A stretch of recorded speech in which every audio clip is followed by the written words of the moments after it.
लाख भरायचे पण लागणार नाही, कारण ते 2 लाखच्या अंतर्गत येणार. कोणाचं 1.5 लाख असेल तर 1.5 लाख, मग त्याला 1 रुपया सुद्धा भरायची काही जरूरत नाही. समजा 2 लाखाच्या पुढे असेल तर मग जो काही फरक असेल तो भरला चालून जाईल आणि सरकारकडनं 2 लाखची मदत केली जाईल. त्यातून 36 लाख शेतकऱ्यांना याचा फायदा होईल.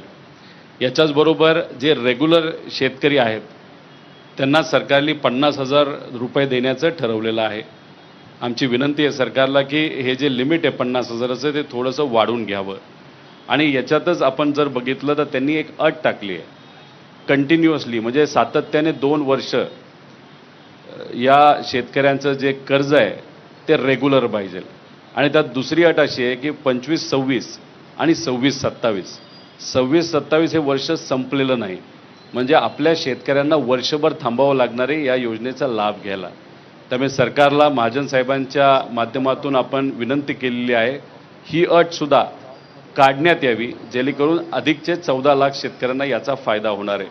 त्यामुळे या 2 प्रमुख आपल्या मागण्या आहेत ज्या सरकारसमोर या योजनेच्या अंतर्गत आपण ठेवलेल्या आहेत.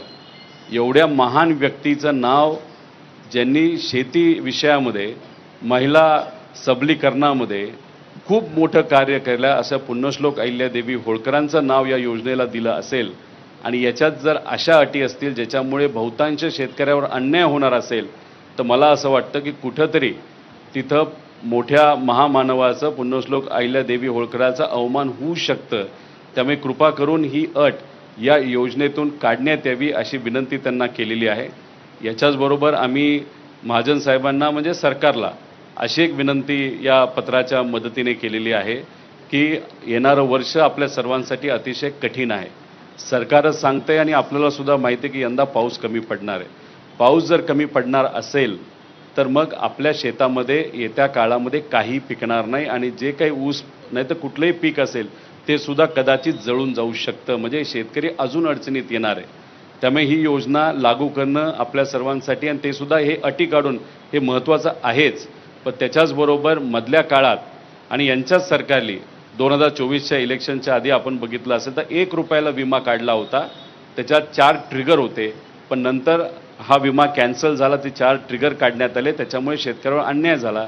त्यामुळे सरकारला विनंती करतो की जी योजना तुम्हीच आणली होती जी बंद झालेली, परत एकदा या काळामध्ये ती आणावी, म्हणजे या दुष्काळी काळामध्ये आमच्या शेतकऱ्याला तिथं फायदा होऊ शकतो अशी एक मागणी इथं करतो.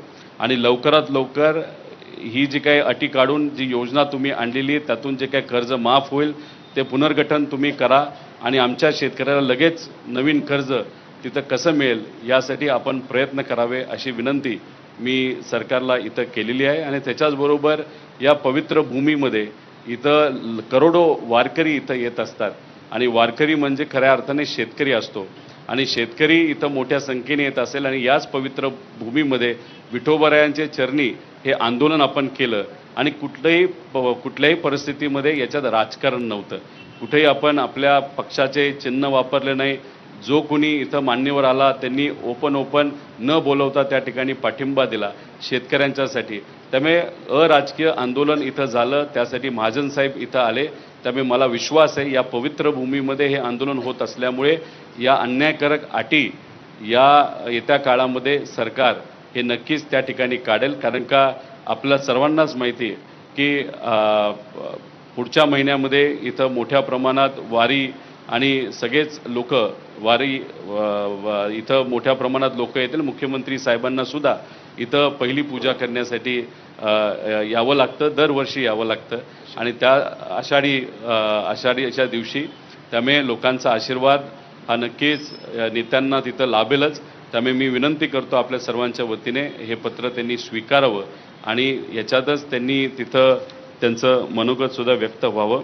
त्याच्याचबरोबर आम्ही सरकारला एक विनंती केलेली आहे की रविकांत तुपकर हे शेतकरी नेते बुलढाण्याला उद्यापासून बसत आहेत. त्यामुळे शेतकरी नेते आहेत. त्यामुळे सरकारला विनंती करतो, आमच्याकडे यायला तुम्हाला 3 दिवस लागले, त्यांच्यापाशी 3 दिवस न लावता उद्या नाही तर परवाच त्यांना तिथं भेटावं, त्यांना त्यांच्या मागण्या समजून घ्याव्या. त्यांनीसुद्धा अन्य त्याग आंदोलनच केलेलं आहे, म्हणजे आम्ही जो विषय घेतला तोच त्यांनी विषय घेतलेला आहे. त्यामुळे संवेदनशील भूमिकेतून त्यांचा